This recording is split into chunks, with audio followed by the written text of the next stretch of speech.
नमस्कार। छांदोग्य उपनिषद में एक जगह पर आया है, ध्यानम भाव चित्ताद भूयः। ध्यान जो है वह चित्त से सृष्ट है। चित्त क्या है? चित्त का मतलब हो गया आपके मन की वह अवस्था जिसमें आप चुनते रहते हैं। चुनना मतलब एक विचारों से दूसरे विचार, एक भाव से दूसरे भाव, एक स्थिति से दूसरे स्थिति, आपका मन हमेशा बदलते रहता है और आप एक विचार, एक वस्तु, एक स्थिति के बारे में सोचते रहते हैं और थकते रहते हैं। वह क्या अवस्था है? चित्त की अवस्था। और उपनिषदों में क्या कहा? यह जो मन के चित्त की अवस्था है, जो चुनने की अवस्था है, जिसमें मन लगातार चुनते रहता है और दुखी होते रहता है, उसकी अपेक्षा ध्यान अच्छा है। अब ध्यान का क्या मतलब है? इन जो मन लगातार एक से दूसरी चीज, दूसरे से तीसरे चीज, तीसरे से चौथे चीज में दिन और रात, जगे हुए में और सपने में चुनते रहता है और थकते रहता है, दुखी होते रहता है, उसके अपेक्षा मन की एकालंबना वृत्ति, कि मन किसी एक चीज को पकड़ करके जब स्थिर होने लगता है तो उसको क्या कहते हैं? ध्यान। और उस अवस्था में क्या होता है? मन एक चीज को पकड़े रहता है और स्थिर होने लगता है, और स्थिर होते होते वह एक चीज भी खत्म हो जाता है, वह एक चीज भी खत्म हो जाता है और मन अमन हो जाता है।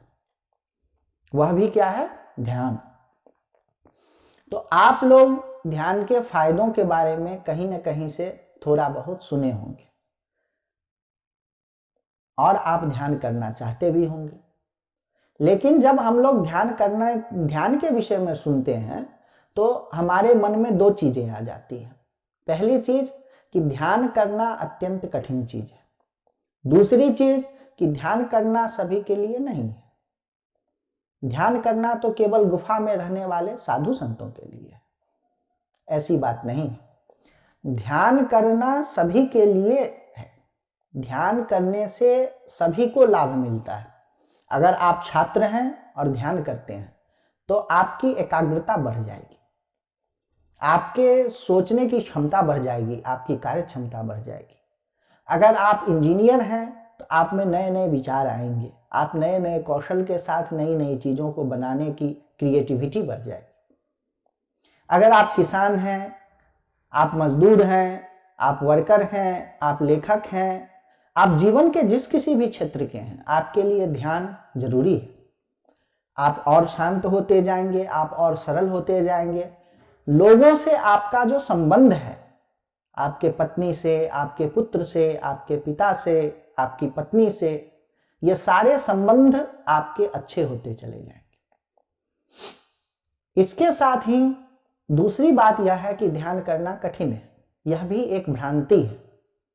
ध्यान करने की कई विधियां हैं। उन विधियों में से कुछ विधियां ऐसी है जो कठिन है, लेकिन ध्यान के लाभ लेने के लिए जिन विधियों की जरूरत है वह करने में और सीखने में दोनों सरल है।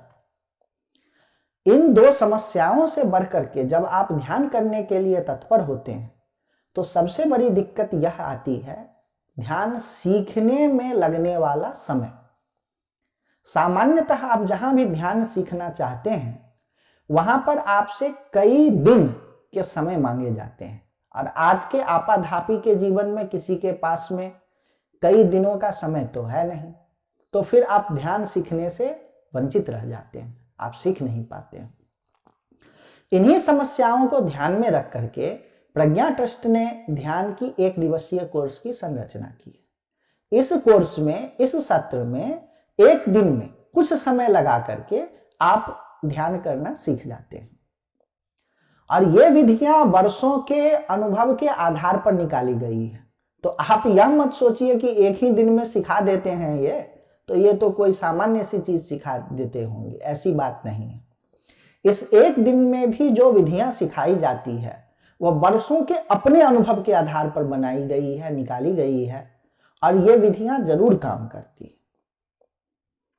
इसके बाद फिर आपको एक दिन में करने से नहीं होगा, करना तो आपको रोज पड़ेगा, अथवा सप्ताह में 3 दिन आप करें, करना आपको प्रतिदिन अथवा अपने नियमानुसार करना पड़ेगा।